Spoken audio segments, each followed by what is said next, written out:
अंदर का जहर चूम लिया, धुल कर आ गए। जितने शरीफ लोग थे खुल कर आ गए। अंदर का जहर चूम लिया, धुल कर आ गए। जितने शरीफ लोग थे खुल कर आ गए। सूरज से जंग निकले थे बेवकूफ़, सूरज से जंग को निकले थे बेवकूफ़। सारे सिपाही मोम के थे, घुल के आ गए। नमस्कार, मैं आकाश आहूजा। दोस्तों, मैं इस समय खड़ा हूँ रुद्रपुर की शान मेट्रोपोलिस मॉल पर, या यूँ कहा जाए कि अगर रुद्रपुर के दो बॉर्डर्स की बात करी जाए तो अगर हम नॉर्थ की दिशा से आते हैं नैनीताल रोड से, तो रुद्रपुर की पहली पहचान इस मेट्रोपोलिस मॉल से बनती है, जो एकमात्र इतना बड़ा मॉल है रुद्रपुर का। और अगर हम दिल्ली की तरफ से साउथ से आते हैं तो हमें त्रिशूल चौक, आस्था, धर्म, उपासना, श्रद्धा का प्रतीक त्रिशूल चौक से हमारे रुद्रपुर की नई पहचान बनी है। लेकिन बड़ा गहरा विरोधाभास है दोनों ही सिरों में, यानी बिल्कुल दो दिशाओं की तरह दो विपरीत भावनाएं यहाँ पर उद्वेलित होती हैं। दोस्तों, इस मॉल में मैं बहुत कम आया हूँ और शायद मुझे आए हुए भी आज पर्सनली साल डेढ़ साल से ज़्यादा हो गया होगा। मूवीज़ देखने का मैं शौकीन नहीं हूँ, इसलिए नहीं आता। बच्चे मेरे बाहर हैं, एक पढ़ने वाला बच्चा एक बाहर है, तो इसलिए भी शायद नहीं आना हो पाता, और पारिवारिक जिम्मेदारियाँ भी। तो एज अ जर्नलिस्ट मुझे अक्सर यहाँ पर स्पा सेंटर्स के होने की और वहाँ पर छापे पड़ने की सूचना मिलती रहती थी, लेकिन एक नॉर्मल पत्रकार की तरह मैं उस खबर को छापता था, लगाता था और आप लोगों के समक्ष लेकर आता।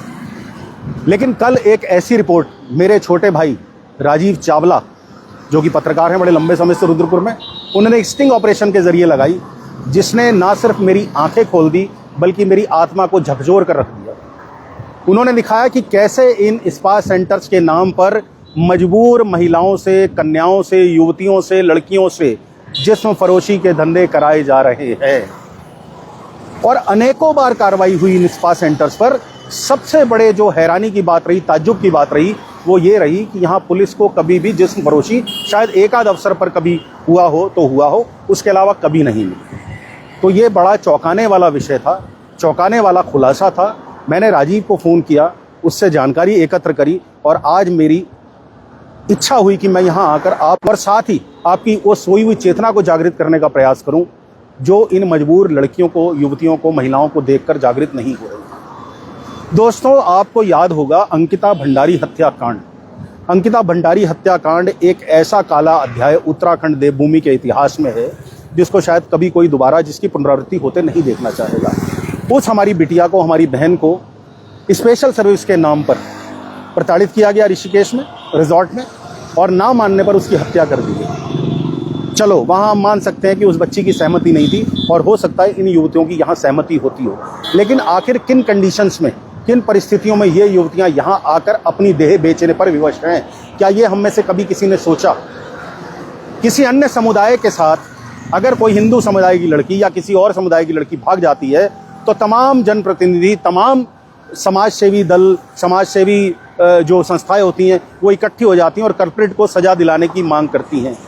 लेकिन यहाँ जितनी लड़कियों का रेस्क्यू होता है, कोई पकड़ी भी जाती है स्पा सेंटर में, मैंने लिस्टें, हालांकि वो आउट नहीं होती क्योंकि बच्चियों का नाम छुपाया जाता है अखबार या फिर किसी अन्य मीडिया में आने से, लेकिन पुलिस के सूत्रों के अनुसार यहाँ पर 80 से लेकर 90% जो लड़कियाँ रेस्क्यू करी जाती हैं वो हिंदू होती हैं।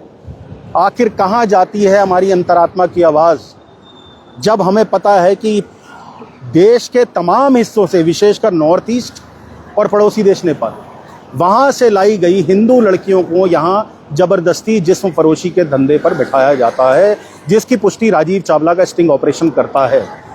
आप खबर पड़ताल चैनल पर जाकर देख सकते हैं उस स्टिंग ऑपरेशन, 2-2.5 मिनट का है। हालांकि उसकी और भी क्लिपिंग्स अभी आएंगी, पार्ट 1 अभी केवल आया। राजीव से मेरी सिलसिलेवार बात हुई थी, बड़ी हिम्मत का काम उन्होंने किया, मैं उन्हें सैल्यूट करता हूं कि 8 लोगों की टीम बनाकर वो स्टिंग ऑपरेशन उन्होंने किया।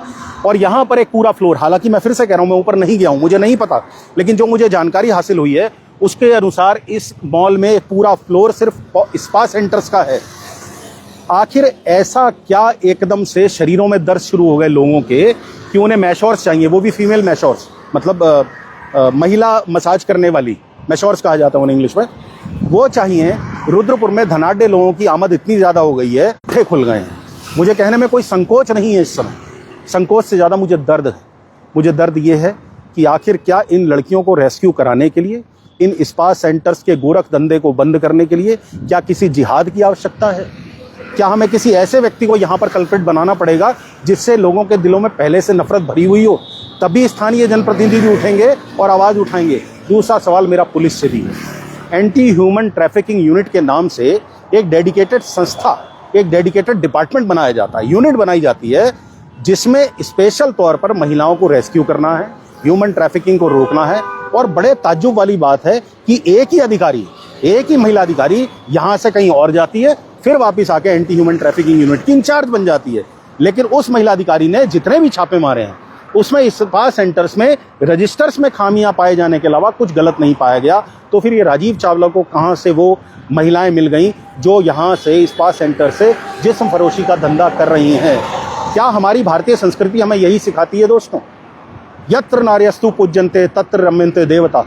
ये कहा जाता है हमारी संस्कृति में कि जहाँ नारी की पूजा होती है देवताओं का वास वहीं होता है। आज एक कॉलोनी में एक लड़की किसी लड़के के साथ भाग जाती है, गैर समुदाय के, गैर धर्म के, तो हंगामा खड़ा हो जाता है। ऐसी स्थिति हो जाती है कि पूरे शहर में आग लग जाए। लेकिन यहाँ दर्जनों की तादाद में लड़कियों का दैहिक शोषण हो रहा है, मानसिक शोषण हो रहा है। उसके खिलाफ आवाज़ उठाने वाला रुद्रपुर में आखिर कोई क्यों नहीं है? क्या इन स्पा सेंटर्स वालों से सबकी पहचान? और मैं बता दूं, शहर के बहुत बड़े पत्रकार, तथाकथित पत्रकार का रिश्तेदार इन स्पा सेंटर्स को संचालित कर रहा है, इनमें से कईयों को। और उसके दबाव भी हैं लोगों के ऊपर। हम जैसे लोगों के ऊपर भी दबाव आएंगे जब हम ये खबर चला लेंगे तो उसके बाद। और राजीव से भी मेरी बात हुई, राजीव ने भी खुलकर बताया कि उसके ऊपर दबाव आया, लेकिन राजीव मेरी तरह ही है, डरने वाले लोगों में से नहीं है। राजीव कंटिन्यू करेगा अपनी मुहिम, और मैं भी उस मुहिम में राजीव के साथ हूँ। और उसी की एक हिस्सेदारी, इस लड़कियों को रेस्क्यू कराने की जो जिम्मेदारी है, मेरी भी सामाजिक जिम्मेदारी। मैं सिर्फ पत्रकार नहीं हूँ कि मेरा काम है आप लोग जाना, और अगर आप उठते हैं तो आपकी शक्ति में अपनी शक्ति का संतुलन डालना। तो मैं भी इन लड़कियों के रेस्क्यू के लिए कार्य करूंगा, आगे भी दिखाता रहूंगा। मेरा यही कहना है कि क्यों नहीं जनप्रतिनिधि आगे आते, क्यों नहीं शहर की सामाजिक संस्थाएं आगे आती, धार्मिक संस्थाएं आगे आती। आखिर क्या इस स्पा सेंटर्स में जो 80 से लेकर 90% हिंदू लड़कियां पकड़ी जा रही हैं, जिनको जबरदस्ती दैहिक शोषण कराया जा रहा है। एक महाभारत रची गई थी द्रौपदी के चीरहरण पर, एक महाभारत रची दी गई थी, कुल का कुल नाश हो गया था धृतराष्ट्र का, सिर्फ द्रौपदी के चीरहरण पे। आज क्या हो रहा है? ये भी तो हमारी बहनें हैं, बेटियां हैं, किसी माँ की कोख से जन्मी हैं, 9 महीने माँ ने अपनी कोख में रख के ही निकाला होगा। और किन मजबूरियों में ये यहाँ स्पा सेंटर में काम करने आई होंगी, किन मजबूरियों में जिस पड़ोसी के धंधे में पड़ गई होंगी, ये हमें सोचना चाहिए। ये सोचनीय प्रश्न है। तो यहाँ द्रौपदियों का चीरहरण रोज हो रहा है, लेकिन सब शांत है। जिले में नए नए अधिकारी आए हैं, अजय गणपति जी, कप्तान साहब, सुना है बड़े तेज तर्रार हैं। इनके सीनियर ऑफिसर से मेरी बातचीत हुई थी तो उन्होंने कहा बड़े अच्छे अधिकारी हैं। लेकिन एक अच्छे अधिकारी के भी हैंड्स कौन है? नीचे वाले अधिकारी। अब एक एसएसपी पूरे जिले में हर जगह पर मौजूद नहीं रह सकता, तो वो पुलिस के अपने साथियों को जिम्मेदारी सौंपता है। लेकिन अगर पुलिस का जिम्मेदार जो साथी है वो जिम्मेदारी नहीं निभा रहा, तो अजय गणपति जी से भी सवाल किए जाएंगे। आखिर क्यों 10-10, 15-15 स्पा सेंटर्स बिना चेकिंग के चल रहे हैं और तालाबंदी करके भाग जाते हैं? पुलिस के छापे मारने की सूचना इन्हें पहले मिल जाती है। इन कॉनिमांस विद पुलिस, यानी पुलिस की सहभागिता से ही ये स्पा सेंटर्स चल रहे हैं। और सबसे बड़ी बात, स्पा सेंटर्स आप चलाइए, कोई दिक्कत नहीं है। बड़े बड़े देशों में, अलग अलग शहरों में स्पा सेंटर्स चलते हैं। मैश्योर एक प्रोसेस है, मैश्योर आयुर्वेदिक प्रोसेस है। मेल्स भी कर सकते हैं, फीमेल भी कर सकते हैं, मसाज कर सकते हैं। लेकिन मसाज की आड़ में जिस्म फरोशी, ये किसने आपको अनुमति दी? और अगर ये खुले आम, वो भी ऐसे मॉल पर जहां शहर की सबसे ज्यादा गैदरिंग होती है, पॉश लोगों की, धनाढ्य लोगों की, वहां अगर ये चल रहा है, नाक के नीचे, यहाँ सामने डीएम ऑफिस है, बगल में एसएसपी ऑफिस है, अगर यहाँ ये सब चल रहा है तो शर्म आनी चाहिए हमारे प्रशासन को, हमारी पुलिस के अधिकारियों को, कि आखिर ये कैसे चल रहा है। कभी सोचिएगा कि जिस माँ ने एक बच्ची को जन्म दिया, वो बच्ची बड़ी होकर जिस पड़ोसी में उतर जाती है, कभी उसकी आपने मजबूरियों का अंदाज़ा लगाया होगा? क्या एक बच्ची को, जिसकी इज्जत तो खैर मैं क्या कहूँगा, जिसके जिस्म को इस तरीके से नोचा जाता हो, उसकी आत्मा सही स्थिति में होगी? ये बच्चियाँ दूसरे शहरों से आती हैं, हो सकता है कुछ हमारे शहरों की भी हों, दूसरे शहरों से आती हैं इस आस में कि वो यहाँ पर पैसा कमाएंगी और अपने परिवारों को मदद करेंगी। लेकिन कुकुर मुत्तों की तरह उग गए स्पा सेंटर्स ने इनकी मानसिकता बदल दी है। इनको जल्दी कमाने के लिए जिस्म फरोशी के धंधे में डाल दिया गया है और इनके दिमाग में ये बैठा दिया गया है कि तुम्हारा जिस्म तुम्हारी सबसे बड़ी पूंजी है, तुम्हारा सबसे बड़ा बिजनेस है। इस जिस्म से तुम जब तक जवान हो तब तक बहुत कमा सकती हो। इन लड़कियों का ब्रेन वॉश कर दिया गया है, इन्हें गलत रास्ते पर धकेल दिया गया है जिस्म के उन सौदागरों ने, जो चमड़े से पैसा कमाते हैं, जो नीच हैं, अधर्मी हैं, जो संस्कृति के सबसे बड़े भक्षक और सबसे बड़े दुश्मन हैं। मैं आज आप लोगों से आग्रह करता हूं कि सवाल उठाइए अपने जनप्रतिनिधियों के आगे। मंगलवार को मीट की दुकान पर छापे पड़ जाते हैं। मैं तारीफ करता हूं विकास शर्मा की, जिनका जन्मदिन भी है 2 दिन बाद, मेरे छोटे भाई हैं। मंगलवार को उन्होंने एक आदेश पारित किया कि मीट नहीं बिकेगा, और उन्होंने जब उन्हें चैलेंज किया गया कि बड़े बड़े जो KFC जैसे स्टोर्स हैं या मैकडोनल्ड्स हैं, उन पर जो भी है, मतलब मुझे नहीं पता कितने हैं, उन पर छापे नहीं पड़ते, तो उन्होंने इसी KFC पर छापा पड़वाया था, इसी KFC पर। मैं तारीफ करता हूं उनकी। लेकिन मेयर साहब, क्या ये आपको बहन बेटियां नहीं दिख रही जिनसे ज़बरदस्ती धंधा कराया जा रहा है, जिस्म फरोशी जिनसे कराई जा रही है? कैसे ये स्पा सेंटर चल रहे हैं बिना अनुमति? इसमें क्या मिल रही है? कैसे ये जिस्म फरोशी करा रहे हैं? सबसे बड़ी बात, मसाज की आड़ में जिस्म फरोशी कैसे करा रहे हैं? क्या यही है हमारी संस्कृति? मैं फिर से कहता हूं कि अभी यहाँ पर कोई एंगल धार्मिक होता तो पूरा शहर यहाँ पहुँच जाता कि हम अपनी बहनों को, अपनी बेटियों को आज़ाद कराने आए हैं। लेकिन यहाँ कोई धार्मिक एंगल नहीं है, तो ये बहन बेटियाँ हमारी नहीं रही, इनके प्रति हमारी कोई जिम्मेदारी नहीं रही। मैं सिर्फ यही आप लोगों से जानना चाहता हूँ। एक बार अपने मन में झांक कर देखिएगा, कुछ लोगों को जो विकृत मानसिकता के हैं, जो अपने घरों में अपनी इच्छाएं पूरी नहीं कर पाते, विकृत लोग हैं, वो यहाँ अपनी यौन इच्छाओं को पूरा करने आते हैं। क्या उन मुट्ठी भर के लोगों की यौन इच्छाओं की पूर्ति के लिए इस पूरे शहर को बिगाड़ा जाएगा? भारतीय संस्कृति को तार तार किया जाएगा? क्या वेश्यावृत्ति होगी? क्या स्पा सेंटर्स की आड़ में कुछ विकृत मानसिकता के धनाढ्य लोगों की इच्छा पूर्ति के लिए वेश्यावृत्ति को जायज़ कर दिया जाएगा? क्या पुलिस के अधिकारी शांत बने रहेंगे, मूक दर्शक बनकर देखते रहेंगे? क्या कारण है? क्या उनकी हथेलियां गर्म की जाती हैं? आखिर क्यों स्पा सेंटर्स पर छापा पड़ने से पहले स्पा सेंटर्स के मालिकों को सूचना मिल जाती है और ताले लग जाते हैं?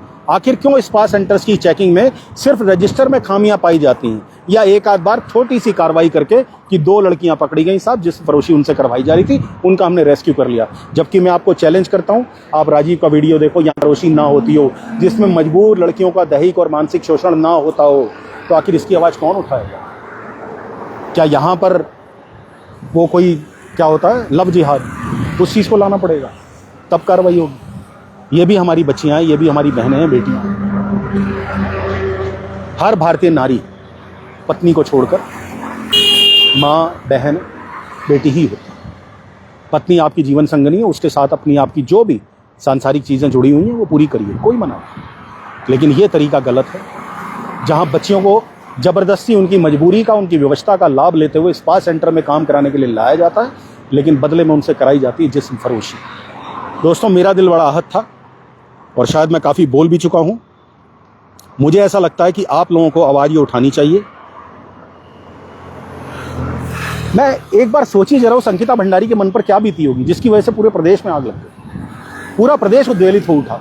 एक बार इन बच्चियों के सर पर हाथ रख के तो देखो, पूछो तो उनसे उनकी क्या मजबूरी है कि वो अपना जिस्म बेच रही है, और कौन वो लाला है, कौन वो स्पा सेंटर का मालिक है जो इतना रिसोर्सफुल है कि पुलिस भी उसका कुछ नहीं कर पाती। इन लोगों का एक कॉकस बना हुआ है, एक नेक्सस इन लोगों ने बना लिया है। ये ग्रुप में सब लोगों को खरीदने का प्रयास करते हैं, जैसे इन्होंने कल राजीव को भी खरीदने का प्रयास किया। राजीव ने मुझे बताई पूरी बात। तो हम बिकने वाले लोगों में से नहीं हैं। हमने बादशाह से भी फेंके हुए सिक्के ना लिए, हमने बादशाह से भी फेंके हुए सिक्के ना लिए, हमने खैरात भी मांगी है तो खुददारी से। हम उस मिट्टी के लोग हैं।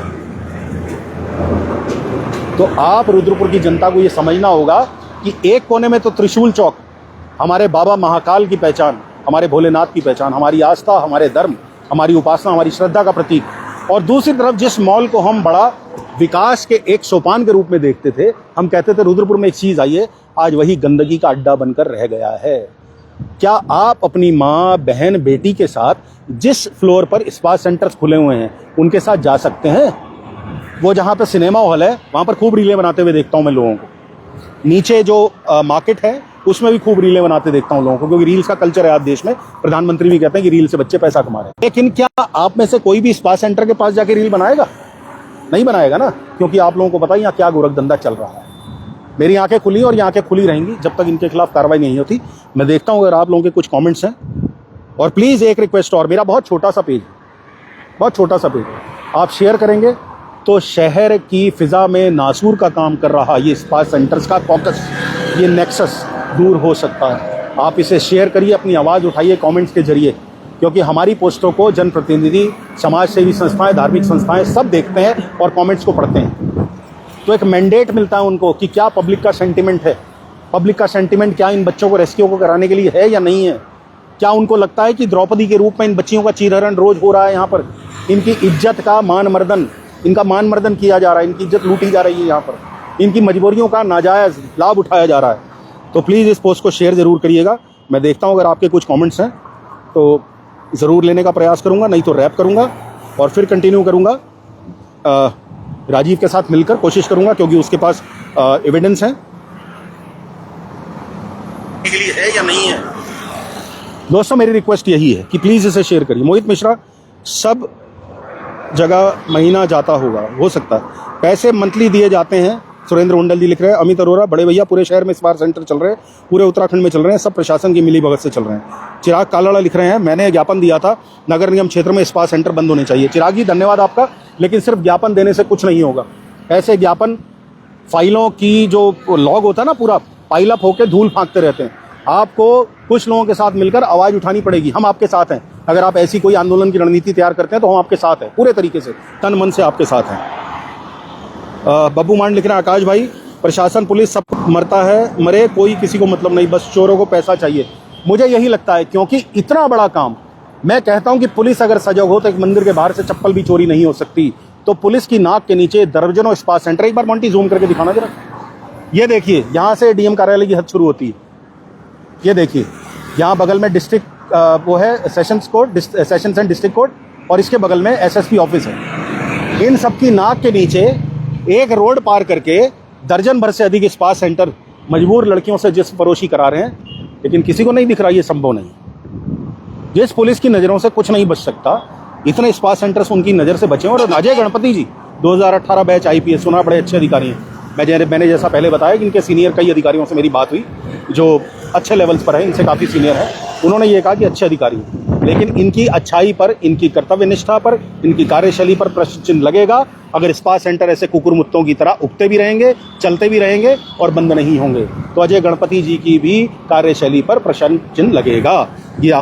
ये सब मिले हुए हैं। प्रमोद सिंह लिखना है, सागर अरोरा मॉल में जाने से ही शर्म आती है अब तो। सागर अरोरा जी, मैं तो आता ही नहीं यहाँ पर, मैं 1.5 साल में आ जाऊँ यहाँ, वो भी यहाँ तक, अंदर नहीं जाऊँगा। बंद करो सभी स्पा सेंटर, संदीप ठुकराल लिख रहे हैं। कुशल पाल जी लिख रहे हैं, पत्रकार महोदय, स्पा सेंटर नाम की बीमारी का प्रारंभ ब्यूटी पार्लर से निकलकर स्पा सेंटर में तब्दील हुआ। केवल 10 साल पहले तक बड़े बड़े शहरों में था, अब ये छोटे मोटे शहरों में फैल रहा है। सर, इसके खिलाफ हमें आवाज़ उठानी पड़ेगी, बीमारी को फैलने से रोकने के लिए प्रयास करने होंगे और इसके लिए पुलिस के कानों में नगाड़े बजाने पड़ेंगे। मैं फिर से एक बार कहता हूँ, राम मनोहर लोहिया जी मुझे हमेशा याद आते हैं। जब सड़कें सूनी हो जाती हैं तो संसद आवारा हो जाती है। हम सड़कों पर नहीं उतरते, हम समझते कोई और आएगा, कोई और फ्लैग बियरर बनेगा, ध्वजवाहक बनेगा, वो आवाज़ उठाएगा। हम केवल कमेंट्स करके अपनी जिम्मेदारी पूरी कर लेंगे। सिर्फ कमेंट्स करके आप मैंडेट बना सकते हैं। आप जनता के जो प्रतिनिधि हैं चुने हुए, या जो विपक्षी पार्टियों में भी हैं, कहाँ है कांग्रेस? अब तो मैं कांग्रेस से भी पूछता हूँ, अंकिता भंडारी मामले में तो पूरे प्रदेश में आपने बिल्कुल वो कर दिया था और जायज़ भी किया था। मैंने स्वयं प्लाकार्ड उठाया था कि मैं बिटिया अंकिता भंडारी के लिए CBI जाँच की मांग करता हूँ। हम भी आपके साथ थे। यहाँ पर आपकी आवाज़ क्यों गिग्गी बन गई? चलो सत्ता पक्ष का तो कोई हो सकता है कारण हो कि उनकी कोई सेटिंग वेटिंग का खेल हो, तुम तो विपक्ष में हो, तुम्हें तो मुद्दे चाहिए इस समय। अगर तुम्हें भी ये मुद्दा नहीं नजर आ रहा तो अपनी आंखों चेक कराओ, अपनी आंखें, चश्मे पहनो जाकर। तुम्हें नहीं दिख रहा कि पूरे उत्तराखंड से लाई हुई लड़कियों से यहाँ पर जिस फरोशी कराई जा रही है, तो तुम्हें डूब मरना चाहिए चुल्लू भर पानी में। तुम्हें विपक्ष कहलाने का भी अधिकार नहीं। युवा कांग्रेसी कहते हैं ना, युवा देश बदलता है, जिस ओर जवानी चलती है उस ओर जमाना चलता है। कहाँ हो भैया तुम? युवा कांग्रेस वालों से पूछना चाहता हूँ, प्रेस कॉन्फ्रेंसेस ही करते रहोगे, सड़कों पर नहीं उतरोगे? तुम्हें तो लगता होगा ये बच्ची पैदाइशी वेश्या है। कौन पैदाइशी होता है? बंद हो गया समय अभिमन्यु पैदा होने का, जो माँ की कोख से चक्रव्यूह तोड़ने का तरीका सीख कर आते थे। मजबूरियों में जिस्म फरोशी कर रही हैं, इन मजबूरियों के बदले में अपना जिस्म बेचने को मजबूर हैं ये। इनको रेस्क्यू की आवश्यकता है, इनको एक प्यार भरे स्पर्श की आवश्यकता है, एक स्नेहिल, एक अभिभावक के स्पर्श की आवश्यकता है, और सबसे बड़ी बात, इन्हें रोजगार दिए जाने की आवश्यकता है। इस आवश्यकता के लिए आपको जनप्रतिनिधियों पर दबाव बनाना पड़ेगा। तो विदा लेता हूं आपसे इस प्रार्थना के साथ कि ये सब भी हमारी बहन बेटियां ही हैं। इस पोस्ट को शेयर करिए, कमेंट करिए, ताकि जो जनप्रतिनिधि और तमाम विपक्षी दल, कांग्रेस, सपा, जो भी जितने भी हैं यहाँ पर, उत्तराखंड क्रांति दल, जिसका जन्म ही उत्तराखंड के भले के लिए हुआ है, कहते हैं उत्तराखंड क्रांति दल का, वो सब उठें और एक आवाज़ उठाएं। इन स्पा सेंटर्स पर ताले पड़ने चाहिए। और इनके जो संचालक हैं और जो मालिक हैं उनको इतनी कड़ी सज़ा मिलनी चाहिए। किसी नारी के मान सम्मान को ठेस पहुंचाना, उसके शरीर को जबरिया बेचना, इससे बड़ा अपराध कोई नहीं हो सकता। भगवान तो इन्हें नरक में जगह नहीं देगा, ये तो पक्का है। और जांच होनी चाहिए कौन वो रसूखदार है जो तथाकथित पत्रकार का भी रिश्तेदार है, जो इस नेक्सस का सबसे बड़ा ऑपरेटर है। आखिर वो कैसे खुलेआम कई वर्षों से ये काम कर रहा है। तो प्लीज़ इसे शेयर करिए। इन बच्चों के रेस्क्यू के लिए आपका एक शेयर, आपका एक कमेंट बहुत मदद कर सकता है। और चिराग का लड़ाई अगर आप सुन रहे हैं अभी भी, तो मैं आपसे निवेदन करूंगा कि इसमें एक वर्क कीजिए, एक आंदोलन की रणनीति तैयार करिए। हम आपके साथ। भारत माता की जय।